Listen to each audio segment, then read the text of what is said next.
ನಮಸ್ತೆ ಫ್ರೆಂಡ್ಸ್, ರಾಜ್ ಜಾಬ್ಸ್ಗೆ ಸ್ವಾಗತ.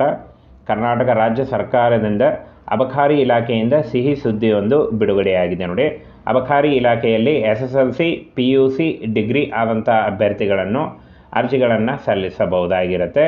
ಹಾಗೆ ವಯೋಮಿತಿ ಕನಿಷ್ಠ 18ರಿಂದ 30 ವರ್ಷದ ಒಳಗಿನವರು ಅಂತ ಹೇಳಿದ್ದಾರೆ. ವಯೋಮಿತಿ ಸಡಿಲಿಕೆ ಕೂಡ ಇರುತ್ತೆ. OBC ಅಭ್ಯರ್ಥಿಗಳಿಗೆ 3 ವರ್ಷ ಮತ್ತು SC/ST ಅಭ್ಯರ್ಥಿಗಳಿಗೆ 5 ವರ್ಷಗಳ ವಯೋಮಿತಿ ಸಡಿಲಿಕೆ ಕೂಡ ಇರುತ್ತೆ. ಹಾಗೇನ ಅಬಕಾರಿ ಉದ್ಯೋಗಗಳಿಗೆ ಬೋತ್ ಮೇಲ್ ಆ್ಯಂಡ್ ಫಿಮೇಲ್, ಪುರುಷ ಮತ್ತು ಮಹಿಳಾ ಅಭ್ಯರ್ಥಿಗಳು ಇಬ್ಬರು ಅರ್ಜಿಗಳನ್ನು ಸಲ್ಲಿಸಬಹುದು.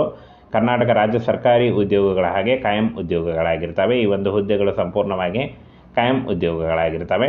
ಹಾಗೆ SLC PUC ಮತ್ತು ಡಿಗ್ರಿ ಆದವರಿಗೆ ಅಬಕಾರಿ ಇಲಾಖೆಯಲ್ಲಿ ಉದ್ಯೋಗಾವಕಾಶ ಇರುತ್ತೆ. ಇನ್ನು ಸಂಬಳ 30,000ದಿಂದ 60,000ವರೆಗೆ ಪರ್ ಮಂತ್ ಸ್ಯಾಲ್ರಿ ಆಗಿರುತ್ತೆ. ಇದು ಜಾಸ್ತಿ ಕೂಡ ಆಗ್ತಾ ಹೋಗುತ್ತೆ. ಇನ್ನು ಫ್ರೆಂಡ್ಸ್, ವೇತನ ಶ್ರೇಣಿಯನ್ನು ಆಲ್ರೆಡಿ ತಿಳಿಸಿದ್ದೀನಿ. ಹಾಗೆ ಇಲ್ಲಿ ನೋಡಿ, ಸಭೆಯಲ್ಲಿ ಶಿಕ್ಷಕರ ಕ್ಷೇತ್ರದಿಂದ ನಾರಾಯಣಸ್ವಾಮಿ ಅವರು ಅಬಕಾರಿ ಇಲಾಖೆಯಲ್ಲಿ ನೇಮಕಾತಿ ಮಾಡಿಕೊಳ್ಳುವುದರ ಬಗ್ಗೆ ಕೇಳಲಾದ ಪ್ರಶ್ನೆಗೆ ಅಬಕಾರಿ ಸಚಿವರು ಉತ್ತರಿಸಿದ್ದಾರೆ. ಅನುಬಂಧ 1ರಲ್ಲಿ ಖಾಲಿ ಇರತಕ್ಕಂಥ ಹುದ್ದೆಗಳ ಸಂಖ್ಯೆ, ಈಗಾಗಲೇ ಕಾರ್ಯನಿರ್ವಹಿಸುತ್ತಿರುವ ಸಿಬ್ಬಂದಿಗಳ ಹಾಗೆ ವೇತನದ ಬಗ್ಗೆ ಕೂಡ ಮಾಹಿತಿಯನ್ನು ನೀಡಲಾಗಿದೆ ಅಂತ ಹೇಳಿದ್ದಾರೆ. ಫ್ರೆಂಡ್ಸ್, ಇಲ್ಲಿ ನೋಡಿ, ಖಾಲಿ ಇರತಕ್ಕಂಥ ಉದ್ಯೋಗಗಳು ಗ್ರೂಪ್ ಎಯಲ್ಲಿ 60 ಹುದ್ದೆಗಳಿದ್ದರೆ ಗ್ರೂಪ್ ಬಿಯಲ್ಲಿ 8 ಹುದ್ದೆಗಳಿದ್ದಾವೆ. ಹಾಗೆ ಗ್ರೂಪ್ ಸಿಯಲ್ಲಿ 1,633 ಖಾಲಿ ಉದ್ಯೋಗಗಳಿದ್ದಾವೆ ನೋಡಿ. ಈ ಒಂದು ಖಾಲಿ ಉದ್ಯೋಗಗಳಿಗೆ ನೇಮಕಾತಿ ಆಗುತ್ತೆ ಅಂತ ಹೇಳಿದ್ದಾರೆ.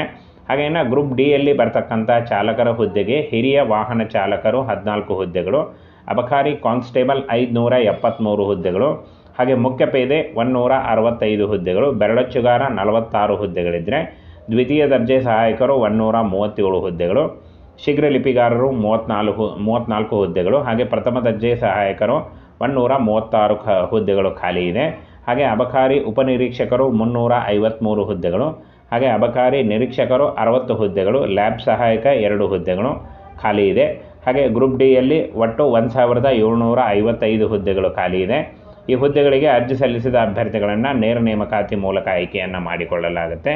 ಯಾವುದೇ ರೀತಿಯ ಲಿಖಿತ ಪರೀಕ್ಷೆ ಆಗಲಿ, ಯಾವುದೇ ರೀತಿಯ ಒಂದು ಅರ್ಜಿ ಶುಲ್ಕ ಆಗಲಿ ಇರಲ್ಲ ಅಂತ ಹೇಳಿದ್ದಾರೆ. ಹಾಗೆ ಈ ಒಂದು ಹುದ್ದೆಗಳು ಫ್ರೆಂಡ್ಸ್ ಹಾಗೆ ನೇಮಕಾತಿ ಶುರುವಾಗಲಿದೆ ಅಂತ ಹೇಳಿದ್ದಾರೆ ನೋಡಿ.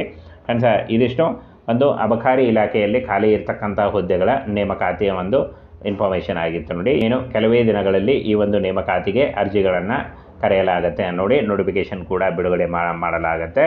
ಫ್ರೆಂಡ್ಸ್, ಕರ್ನಾಟಕ ಅಬಕಾರಿ ಇಲಾಖೆಯಲ್ಲಿ ಖಾಲಿ ಇರತಕ್ಕಂಥ ಹುದ್ದೆಗಳ ಒಂದು ಕಂಪ್ಲೀಟ್ ಡೀಟೇಲ್ಸ್ ಆಗಿತ್ತು.